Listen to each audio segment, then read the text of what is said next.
നമസ്കാരം. ഇന്ത്യ മഹാരാജ്യം ഒരു പൊതു തെരഞ്ഞെടുപ്പിനെ അഭിമുഖീകരിക്കാൻ ഇനി മാസങ്ങൾ മാത്രം, വളരെ തുച്ഛമായ മാസങ്ങൾ മാത്രം ബാക്കി നിൽക്കവേ പ്രതിപക്ഷ പാർട്ടികളുടെ വിശാല പ്രതിപക്ഷ ഐക്യനിര INDA കെട്ടിപ്പടുക്കാൻ വേണ്ടി ഏറ്റവും അധികം വീർപ്പൊഴുക്കിയ ഒരു നേതാക്കളിൽ ഒരാളായിട്ടുള്ള തേജസ്വി യാദവ്, RJDയുടെ ഉപമുഖ്യമന്ത്രി ബീഹാറിന്റെ അദ്ദേഹത്തിന്റെ പിതാവ് ലല്ലു പ്രസാദ് യാദവ്, അഴിമതിക്കും കുംഭകോണത്തിനും പേരുകേട്ട ആ പാർട്ടിയുടെ പ്രധാനപ്പെട്ട നേതാവ് ലല്ലു പ്രസാദ് യാദവിന്റെ വളരെ വിശ്വസ്തനായിട്ടുള്ള മുൻ RJD MP പ്രഭുനാഥ് സിംഗ് ഒരു വെടിവെപ്പ് കേസുമായി ബന്ധപ്പെട്ട ഇപ്പോൾ ജീവപര്യന്ത തടവിന് സുപ്രീം കോടതി വിധിച്ചിരിക്കുന്നു. കീഴ്ക്കോടതികളെ അയാളെ വെറുതെ വിട്ട നടപടികളെല്ലാം തന്നെ റദ്ദ് ചെയ്തുകൊണ്ട് 1995 നടന്ന വളരെ മൃഗീയമായ ഒരു വെടിവെപ്പിന്റെ കൃത്യമായിട്ടുള്ള വെർഡിക്റ്റ് സുപ്രീം കോടതി ഇപ്പോൾ നടത്തിയിരിക്കുന്നു.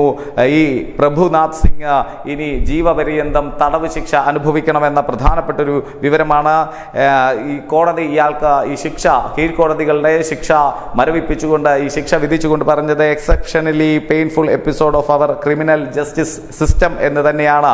ഏതായാലും ജസ്റ്റിസുമാരായ സഞ്ജയ് കിഷൻ കൗൾ, അഭയ് അസോക, വിക്രംനാഥ് എന്നിവരാണ് കൃത്യമായും ഇയാൾക്ക് ജീവപര്യന്തം തടവ് ശിക്ഷ വിധിച്ചിട്ടുള്ളത്. 302, 307 IPC വകുപ്പുകൾ പ്രകാരമാണ് ഈ ശിക്ഷ. എന്തായാലും കൃത്യമായ രീതിയിൽ അവർ പറഞ്ഞ ഒരു നിരീക്ഷണമാണ് exceptionally painful episode of our criminal justice system.